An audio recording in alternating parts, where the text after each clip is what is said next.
Okay, we are doing the retinoid podcast. So, what is a retinoid?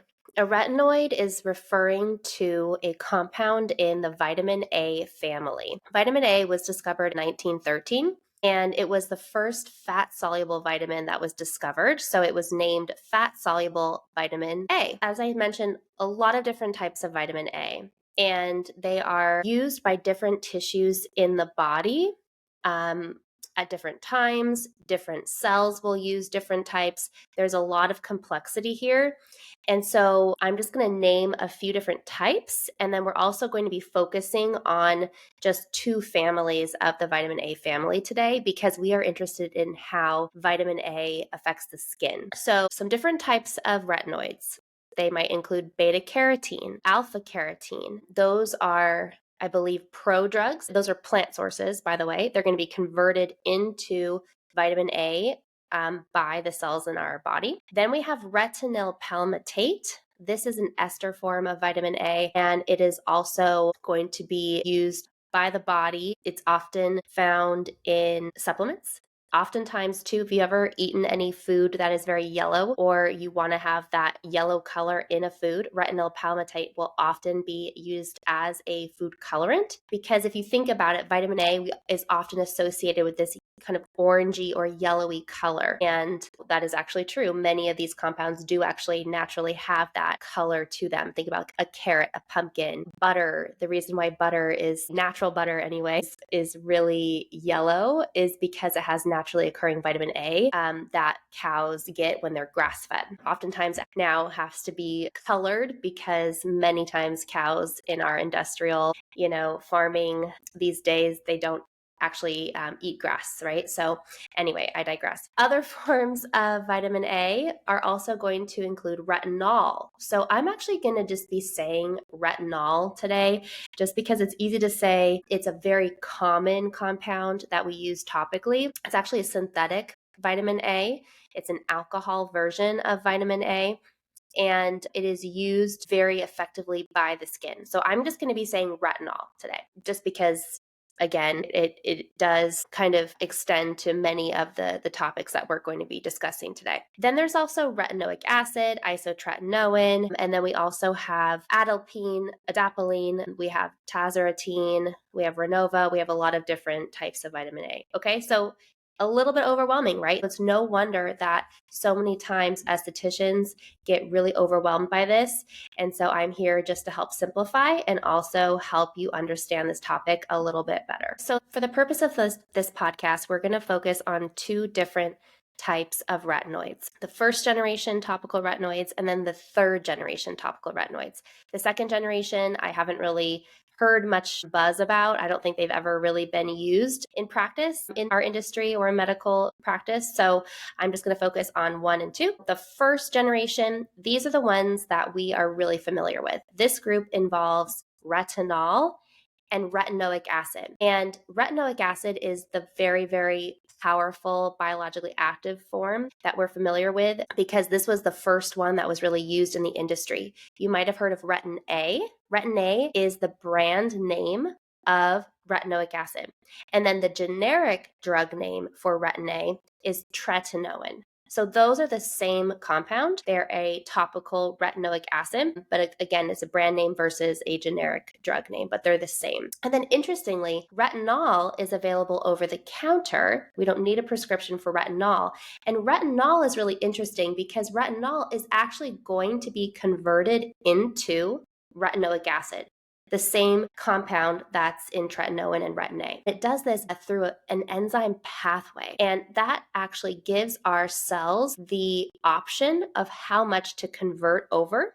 And it can also be reversed. So it can actually go and be stored in the cells of our skin as opposed to retinoic acid, which cannot be stored. So there are some advantages to using a retinol over a retinoic acid. Some of those reasons are, number one, it can be stored. It gives the cells the option of how much to convert.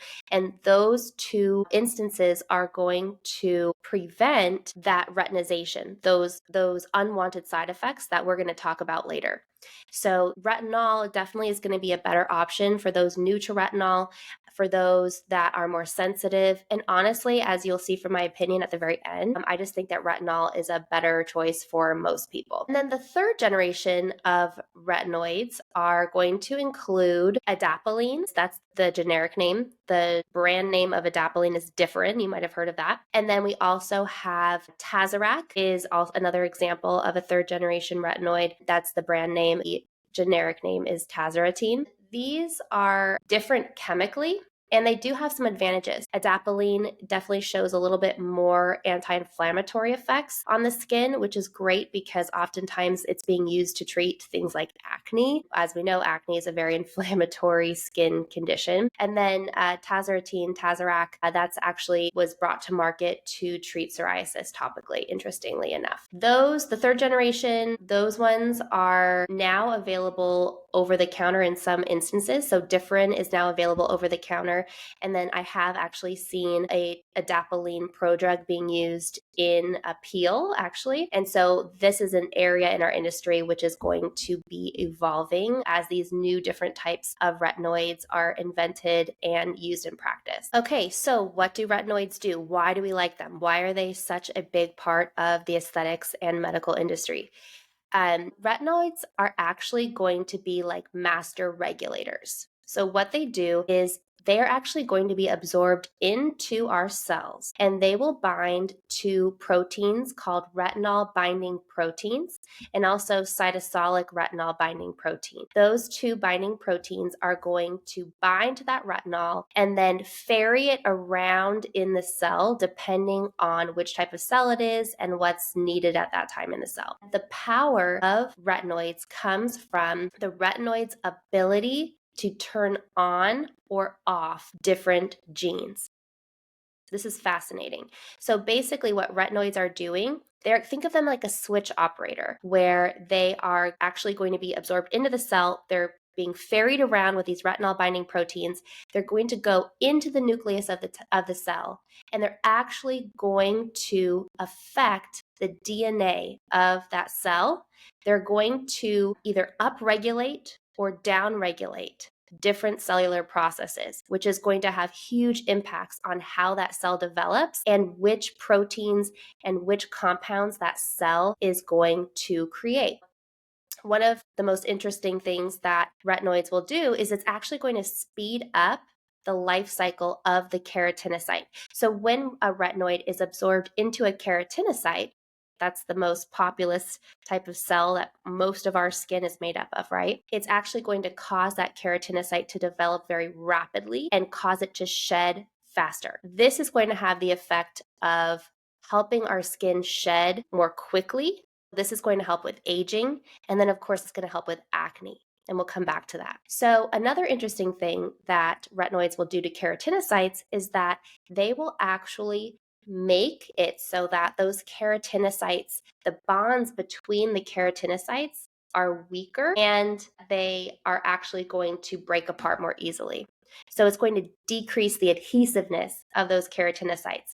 That's further adding to that increased shedding that we were talking about. It's going to make it easier for those skin cells to break apart and shed off the surface of the skin. One thing that we have to really be careful of, especially estheticians, and you might already know about this, right? You have to be careful with wax. So I actually do not use soft wax on anyone using a retinoid. I do not feel that 5 days taking a break from a retinoid is long enough to prevent accidental lifting of the skin. Just because, think about it, these retinoids are actually affecting how that skin cell develops at its very infancy down in the stratum basal, in that basal layer. So really you'd have to wait a month or more to make sure that your waxing treatment is not going to have an adverse effect. So in my opinion, do not wax people using a retinol. Possibly use a hard wax, lots of barrier, put oil down, or sugar would be a better option. But soft wax, you will almost definitely lift. And I've lifted people even under the eyebrow, where obviously people are not using that retinoid there. But remember, our cells are taking up these retinoids and distributing them around. So even if you do not use a retinoid underneath your eye on that eyelid, it's going to still affect the cells there. Again, I don't feel that 5 days is enough to stop using a retinoid in order to use a soft or strip wax. Just don't do it. Okay. Another thing that retinoids will do is they actually are going to affect how the cells in our sebocytes develop. Sebocytes are the cells that make up our sebaceous glands. Our sebaceous glands, of course, create sebum for our skin, right? So it turns out that retinoids are actually going to decrease the enzyme activity that results in the production of lipids. And it's also going to block the development and the proliferation of sebocytes. So what this means is that we're going to have less oil production when you are regularly using a retinoid.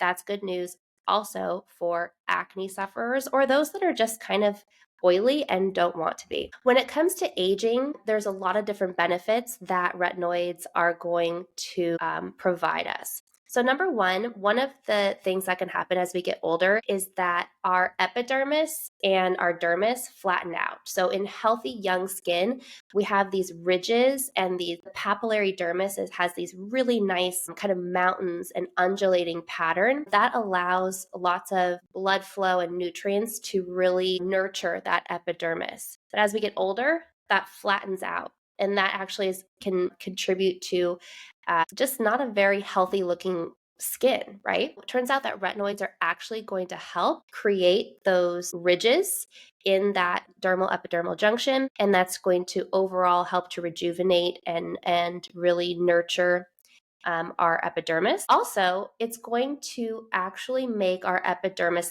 thicker because retinoids upregulate all of those cellular activities. That's going to also result in just simply more cellular proliferation. We're going to get more skin cells being created because, as we know, as we get older, we don't create as many skin cells. And that's part of what can make us look kind of aged, kind of dry. Our skin is going to be lacking that vitality that we used to have. So retinol is going to increase proliferation of our keratinocytes, leading to a healthier, thicker epidermis. And also it's going to be more compact. It's going to be better organized. So that also is going to contribute to a healthier look in our epidermis. Another really important thing that retinol will do is when it is absorbed into the dermis, which it does get absorbed all the way down into the dermis as well, it is going to do a few different things. Number one, it's going to upregulate the production of collagen. Yay, thumbs up for collagen. We know what that's going to do. It also is going to inhibit the activity of matrix metalloproteinases, or MMPs. MMPs are enzymes that break down collagen and elastin. Retinol is going to also prevent the breakdown of collagen. So it's going to upregulate collagen production and prevent the premature breakdown, which both are going to lead to healthier, younger looking skin. Also, it's found that retinoids are going to affect blood vessels in the skin, and they're actually going to cause an increase in angiogenesis. So that means new blood vessels are going to form in the papillary layer of the dermis. More blood flow to that papillary layer, as we talked about, means more nutrients to fuel new cell growth in the epidermis. All good things for those that have aging skin. Another complaint of my clients who have aging skin is discoloration. Retinol is amazing at reducing hyperpigmentation in the skin, and it's going to do that in a few different ways. Number one, when you are using a retinol, it is going to speed up that turnover, right? We already talked about that. It's going to cause skin cells to shed more rapidly, including those skin cells that have already had those melanosomes injected into them. So when you're causing that shedding, you're going to be removing already pigmented cells, which will improve the look of hyperpigmentation. It also is going to block the production of more melanin in the skin. It's going to actually be a melanin inhibitor, and it does that in two different ways. It's going to block the activity of tyrosinase. Tyrosinase is an important enzyme that is used in the melanocyte the pigment creating cell. By blocking that important enzyme tyrosinase, you're going to have less melanosomes, less melanin being created because that activity is going to be quieted. It also is going to make it harder for the melanocytes to distribute those packages of melanin once it's created. So both through the inhibition of tyrosinase and through blocking that distribution of those melanin packets at the end of the process, we're going to have less hyperpigmentation over time when we're using a retinoid or retinol frequently. There also is some preliminary evidence to show that regular use of retinols can have an anti-cancer effect. These are new findings, but basically what is being discovered is that oftentimes retinoids will actually induce many different pathways that are going to stop the growth of precancerous or cancerous lesions. One of these ways is through apoptosis. So it's actually going to help those malignant cells self-destruct and die off when they're supposed to. Of course, the opposite of that is what is going to cause cancer to form when you have uninterrupted growth of malignant cells. And then also by sloughing off and removing these precancerous lesions, maybe when there's a very small lesion there, if you're sloughing off those malignant cells before it has the chance to replicate and grow in number, that also would have an anti-cancer effect, right? So these claims are not substantiated yet, but this is actually kind of common knowledge, and I've actually heard of many dermatologists prescribing tretinoin to their patients who happen to be more prone to skin cancers. So that's an off-label use of a tretinoin at this time.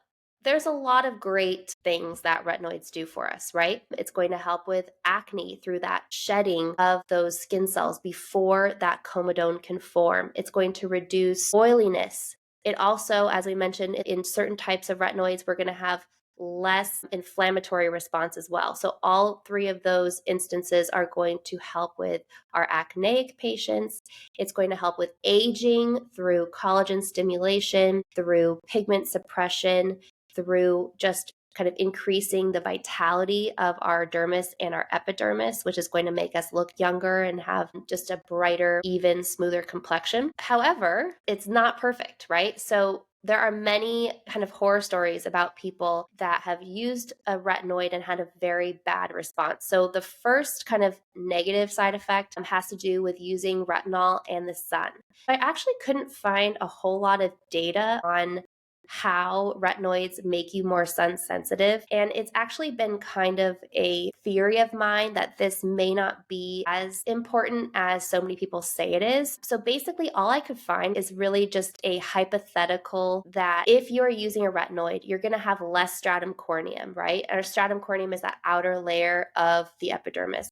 If you have less of those cornea sites in that epidermal layer, you'll simply have less of a physical barrier for the irradiation. But again, that's not really substantiated in much data that I could find.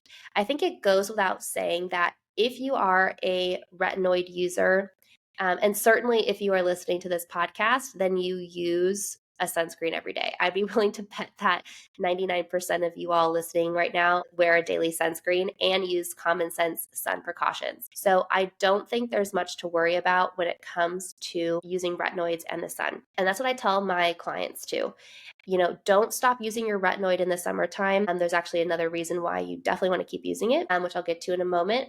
But just as long as you wear a hat, if you're going to be at the beach, if you're reapplying your sunscreen, you have nothing to worry about. Just don't go out in the sun completely unprotected. That is something that you shouldn't be doing anyway. Another thing about the sun is that if you actually were to apply a retinoid to the skin topically and then go out into the sun will actually degrade and cause that vitamin A to decompose and change forms. And it breaks down very, very quickly in the sun. So we definitely do not want to use retinoids during the day. Only use retinoids at nighttime when you're not going to be out in the sun at all, just because some of the compounds that retinoids will decompose into do become phototoxic and they can actually cause free radical damage. So that for sure is something that you want to do. What I will tell my clients is that you should use your vitamin C in the morning, just like your orange juice in the morning, and then use your retinol, your vitamin A at night, just like you're eating your carrots at nighttime with your dinner. So I think that's kind of an easy thing that we can all remember. And then I would say the last kind of topic of conversation when it comes to retinoids would be retinization. So retinization is kind of a family of different symptoms that is caused by either starting retinol therapy or maybe just overdoing it. Things that you can experience when you're using a retinoid would be flakiness, redness, itchiness. You put a different product, you put a moisturizer on and it burns. Basically, what this is all stemming from is barrier function, a loss of barrier function, or what we call impaired barrier function. And so basically what's happening is we are causing the premature shed of too many skin cells. We're doing too much. We are removing too much of that epidermis. We need to have each layer of the epidermis. Oftentimes when I have some of my clients come in, it's like they're missing their stratum corneum altogether. They're overdoing their retinol. This is going to cause everything to burn. They're going to be more susceptible to rashes and irritation from anything topical. And one of the things I try to counsel them on is the fact that, okay, you used your retinol 3 nights ago, and then the problem is that it's going to have a delayed response, right? So the next morning, you may not notice anything. Even the next morning, you may not notice anything. Then day 2, day 3, you wake up, you're flaky, you're red, you put a sunscreen on or you put a vitamin C serum on and it burns you and turns you red. And you think, oh no, I'm allergic to this vitamin C serum. No, it was the fact that you used your retinoid 2 to 3 nights before, which led to impaired barrier function. And now we're reacting to these topical ingredients because our skin is more open and our immune cells are reacting to things that they normally wouldn't react to because they are simply more exposed. Another thing too, a negative thing about retinoids is that there are a few different pro-inflammatory cytokine pathways that might be activated by retinol, unfortunately, which could lead to even more irritation, redness, itchiness, heat, all those things. Just kind of another one of those not so fun side effects of using a retinol regularly. And there is some preliminary research into what topical ingredients could actually help to mitigate that particular pathway of inflammation that retinoids may trigger. So what I like to tell people is that retinoids are great, but most people aren't going to overuse them. So if you look at a box of tretinoin, it will tell you to use a pea-sized amount, apply it to your full face, to dry skin, and then don't put anything else on over it for half an hour, etc. So basically those instructions are meant to really increase the absorption of that tretinoin to the max. But unfortunately, very few people actually need that. Most people actually need the absorption to be slowed down because this is an ingredient that is very easily overdone. So many dermatologists will share a few different strategies. There's things that you could do, such as sandwiching. Put a layer of moisturizer down first, then put your retinoid on, and then put another layer of moisturizer on over it. Essentially, you are watering down the concentration of that retinoid by doing that. My favorite way to slow the absorption of retinol is simply to use a micro dose. So what I will do is just use the teeniest, like grain of rice sized amount of retinol every single night, but I'll mix it in with other serums. And then also I'm sure to put moisturizer on right afterwards. Then also I just listen to my skin. So if I feel like my skin is reacting more to things, I feel more red, I feel more dry, then I know, okay, tonight when I do my microdose of retinol, I'm going to use even less today. I really listen to my skin because I understand that the retinol is what's going to be driving that impaired barrier, and it is so almost the sole source of all of those adverse effects that we complain about. Another note about that impaired barrier function that retinol can often stimulate and cause. One of the other pathways that this is happening through is possibly through the inhibition of certain lipids in the epidermis. So in the granular layer, we have organelles that are actually going to start forming, and they will start to produce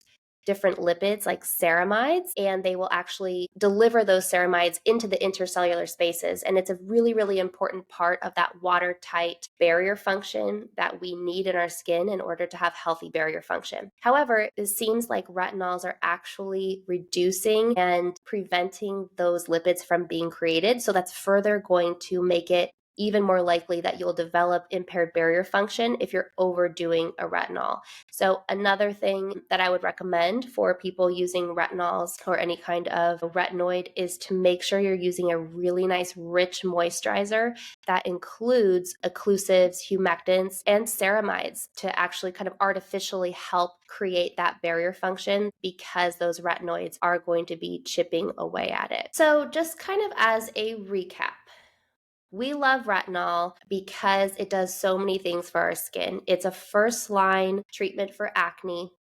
It is definitely most popular for its anti-aging effects and well-documented anti-aging effects through that collagen stimulation, through just generally helping with the appearance of the skin, helping with hyperpigmentation, also some preliminary evidence to support the idea that it maybe have some anti-skin cancer effects, which is really cool. But there's a lot of pitfalls with it. Nothing's perfect. And I think most of the pitfalls that come from retinol therapy comes from just simply using too much. So listen to your skin. If you are always flaky, if everything is irritating you, if you're getting rashy, if your esthetician feels like they can't do anything on your skin except put a hydrating mask on, then that's your sign. Either let's scale it way, way back, do a microdose, do a grain of rice sized amount, use it less often. Really, the amount of retinol I use is so tiny, you guys, but I still feel like I get really good benefits from it. So don't feel like you have to do the full P 3 times a week in order to get the benefits. You really don't. You need less than that. And there are some people too that I have counseled on this. They're using grain of rice maybe a few times a week.